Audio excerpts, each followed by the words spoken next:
라오니의 성경 타임머신 인터뷰 리브가 편. 리브가 창세기 24장에서 28장 이삭의 아내 야곱과 에서의 어머니 야곱을 편애함. 믿음과 선택의 여인 리브가와의 특별한 만남. 안녕하세요, 리브가님. 먼 옛날 당신의 이야기를 들을 수 있게 되어 영광입니다. 먼저 당신의 고향은 메소포타미아의 하란이라고 들었습니다. 평범했던 당신의 삶에 어떻게 아브라함의 종이 찾아오게 되었는지 궁금합니다. 안녕하세요. 평범한 일상의 우물가에서였습니다. 그날도 여느 때처럼 물을 길러 나갔는데 낯선 나그네가 저에게 물을 청했습니다. 그리고 자신의 낙타들에게도 물을 달라고 하더군요. 저는 그 청을 기쁜 마음으로 들어주었습니다. 그분이 아브라함의 종 엘리에셀인 줄은 꿈에도 몰랐습니다. 낙타들에게 물을 주는 것이 결코 쉬운 일이 아니었을 텐데 어떻게 그렇게 선뜻 나설 수 있었습니까? 글쎄요, 그저 마땅히 해야 할 도리라고 생각했습니다. 나그네와 그의 짐승들이 목마를 것이라는 생각밖에 없었습니다. 아마도 하나님의 선한 인도하심이 제 마음을 움직였을 것이라 생각합니다. 엘리에셀은 당신이 이삭의 아내가 될 징조를 보여주었다며 당신과 결혼하고자 찾아왔다고 말했습니다. 그 순간 익숙한 고향을 떠나 한 번도 본 적 없는 사람에게 시집가는 것에 대한 두려움은 없었습니까? 물론 놀랐습니다. 하지만 엘리에셀이 아브라함 집안과 이삭에 대해 이야기할 때, 그리고 그가 저에게 주었던 예물들을 보았을 때 이것이 단순한 우연이 아니라 하나님의 계획이라는 강한 확신이 들었습니다. 가족들이 머뭇거렸을 때도 저는 가겠나이다 하고 답했습니다. 두려움보다 하나님의 부르심에 대한 믿음이 더 컸습니다. 신랑 이삭을 처음 만났을 때의 기분은 어떠했습니까? 성경에는 당신이 너울을 취하여 얼굴을 가렸다고 기록되어 있습니다. 낙타를 타고 가는데 들에서 저를 향해 오는 한 남자가 보였습니다. 엘리에셀이 저분이라고 알려주었을 때 저의 마음은 왠지 모르게 숙연해졌습니다. 아마도 그분이 제 남편 이삭임을 직감했던 것 같습니다. 그분과의 첫 만남에서 경외하는 마음으로 너울을 가렸습니다. 그리고 이삭은 저를 그의 어머니 사라의 장막으로 인도하여 아내로 삼고 저를 사랑하였습니다.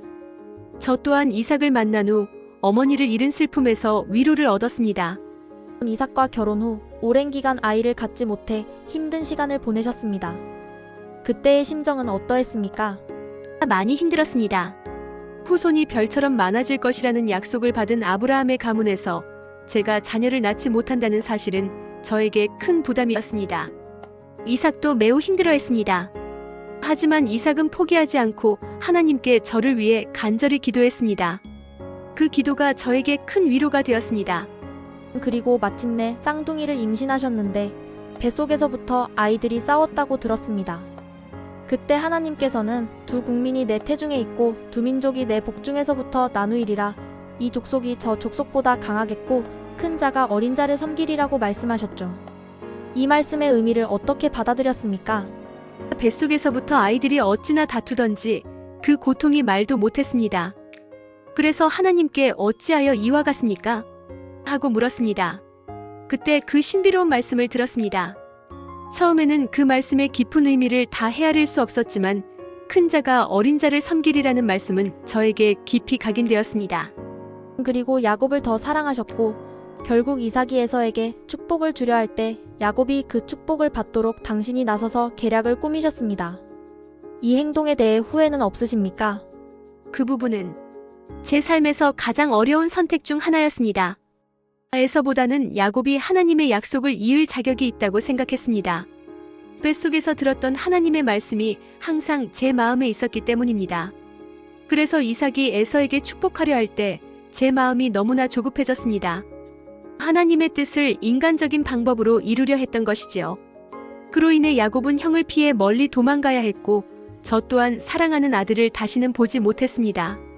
어머니로서 그 아픔은 이루 말할 수 없습니다. 마지막으로 당신의 삶을 돌아보았을 때 후세에 어떤 메시지를 남기고 싶으십니까? 하나님의 뜻을 믿고 따르는 것은 중요합니다. 하지만 그 뜻을 이루는 과정에서는 언제나 하나님의 방법과 때를 기다려야 한다는 것을 꼭 기억해 주십시오. 인간적인 조급함과 방법은 때로 더 큰 아픔과 고통을 가져올 수 있습니다.